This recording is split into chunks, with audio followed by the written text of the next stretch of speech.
తప్ప మధ్యాహ్న సమయాల్లో బయటకు రావద్దని సూచించారు. ముఖ్యమైన పనులుంటే ఉదయం సాయంత్రం వేళల్లో చూసుకోవాలని, మధ్యాహ్న వేళల్లో బయటకు వస్తే మంచినీళ్లు, కొబ్బరి నీళ్లు, మజ్జిగ, ఓఆర్ఎస్ వంటివి తాగాలని సూచించారు. డిహైడ్రేషన్ సమస్య తలెత్తకుండా చూసుకోవాలని కూడా వైద్యులు చెప్తున్నారు. ఇక రాబోయే 2-3 రోజుల్లో ఉష్ణోగ్రతలు మరింత పెరిగే అవకాశం ఉన్న నేపథ్యంలో కరీంనగర్ లో ఎటువంటి స్థానిక పరిస్థితులున్నాయి, ప్రజలు ఏమనుకుంటున్నారు, మరిన్ని వివరాలు మా ప్రతినిధి శ్రీనివాస్ లైవ్ లో అందించడానికి సిద్ధంగా ఉన్నారు. Srinivas, over to you. So మొత్తంగా ఉమ్మడి కరీంనగర్ జిల్లాలో భానుడి బగబగకు కరీంనగర్ జిల్లా వాసులంతా బెంబేలెత్తిపోతున్నారు. ఉదయం 8 దాటిన తర్వాత బయటికి రావాలంటేనే భయపడిపోతున్నారు.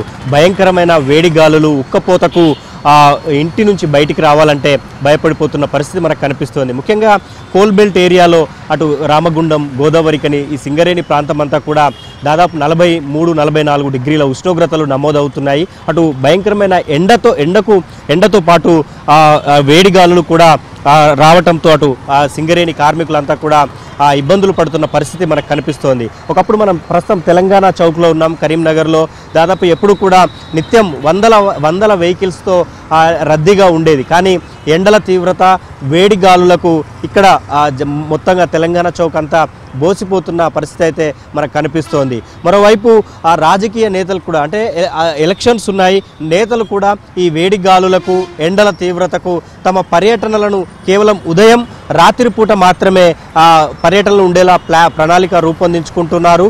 ఏదైనా సభలు, సమావేశాలు అయితే ఫంక్షన్ హాళ్లలో, అది కూడా ఏసీ ఫంక్షన్ హాళ్లలో బుక్ చేసుకొని మరి ఈ సమావేశాలను కూడా ఏర్పాటు చేసుకుంటున్న పరిస్థితి అయితే మనకు కనిపిస్తోంది. సో మార్చి చివరి వారంలో భయంకరమైన ఎండలకు నగరవాసులంతా అల్లాడిపోయారు. అయితే ఏప్రిల్ మొదటి వారంలో మాత్రం కొన్ని చోట్ల చిరుజల్లులతో కూడిన వర్షాలు పడటంతో కొద్దిగా ఉపశమనం అయితే లభించింది. మళ్ళీ ఏప్రిల్ 2వ వారంలో ప్రస్తుతం మనం ఉన్నాం. 2వ వారం కూడా దాదాపు దాటిపోతోంది. 3వ వారంలోకి మనం ప్రవేశిస్తున్నాం. మళ్ళీ బాణుడు తన ఉగ్రరూపాన్ని దాలుస్తున్న పరిస్థితి అయితే మనకు కనిపిస్తోంది. అటు సిరిసిల్ల, జగిత్యాల్, ఇటు కరీంనగర్, అటు కోల్బెల్ట్ ఏరియా అయిన పెద్దపల్లి జిల్లాలో మాత్రం బాణుడి బగబగకు అంటే ప్రజలంతా కూడా ఉక్కిరి బిక్కిరి అవుతున్నారు. ముఖ్యంగా ఎండ వేడికి కంటే ఈ వేడి గాలులే తీవ్ర ప్రభావం చూపుతున్నాయని మనకు తెలుస్తోంది. చాలామంది స్థానికులు మనతో ఉన్నారు. ఏదైనా అత్యవసరమైన పనులుంటే తప్ప బయటికి రావటం లేదు. ఎండల తీవ్రత చాలా భయంకరంగా ఉంది. బయటికి వెళ్తున్నారా? ఎలాంటి ఇబ్బందులు పడుతున్నారు మీరు? గత వారం రోజులుగా ఎండల తీవ్రత బాగా అయింది. ఉష్ణోగ్రత పెరిగిందని చెప్పి వాతావరణ శాఖ కూడా చెప్తుంది. వచ్చే మాసంలో ఇంకా అధికంగా ఎండలు ఉంటాయని చెప్పడం జరుగుతుంది.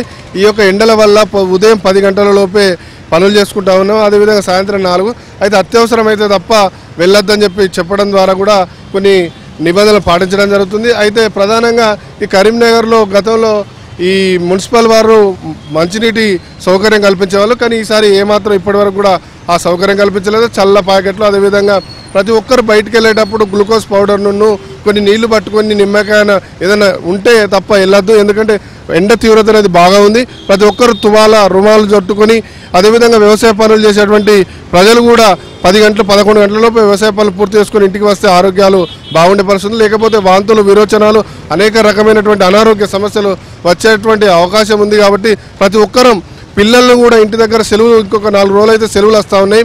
ఆ సెలవులు వస్తున్న దృష్ట్యా కూడా పిల్లలను కూడా బయటికి వెళ్లకుండా తల్లిదండ్రులు కూడా జాగ్రత్తలు పాటించాలి. అదేవిధంగా మనం జాగ్రత్త పాటిస్తారు, మనం చూసి ఇంకొకరు పాటిస్తారు. మనం జాగ్రత్త పాటించకుండా ఇంకొకరు చెప్పడం కూడా కరెక్ట్ కాదు. కాబట్టి మనమంతా మంచి జాగ్రత్తలు తీసుకుంటే, ఒకప్పటితో పోలిస్తే మార్చి 2, 3వ వారంలోనే ఇంతటి ఎండలు గతంలో ఉన్నాయా? ఎలాంటి పరిస్థితి ఉండేది? గతంలో ఈ విధంగా మాత్రం లేకపోతే మే నెల మాత్రం చాలా తీవ్రంగా ఉండేది. కానీ ఇప్పుడు ఏప్రిల్ మాసంలోనే అసలు మేను తలపిస్తూ ఉన్నాయి. మనం బండి మీద పోతూ ఉంటే మొత్తం కాళ్ళు కాలేటువంటి పరిస్థితి ఉంది. కాబట్టి ఆ రకంగా ఎండల తీవ్రత ఎక్కువ ఉంది ఇప్పుడు. సో మొత్తంగా ఉమ్మడి కరీంనగర్ జిల్లా వ్యాప్తంగా ఇదే పరిస్థితి. 42-43 డిగ్రీల ఉష్ణోగ్రతలు నమోదవుతున్న పరిస్థితి అయితే మనకు కనిపిస్తోంది. వేడిగాలులతో నగరవాసులు తీవ్ర ఇబ్బందులు పడుతున్నారు. డాక్టర్లు కూడా తగిన సూచనలు, జాగ్రత్తలు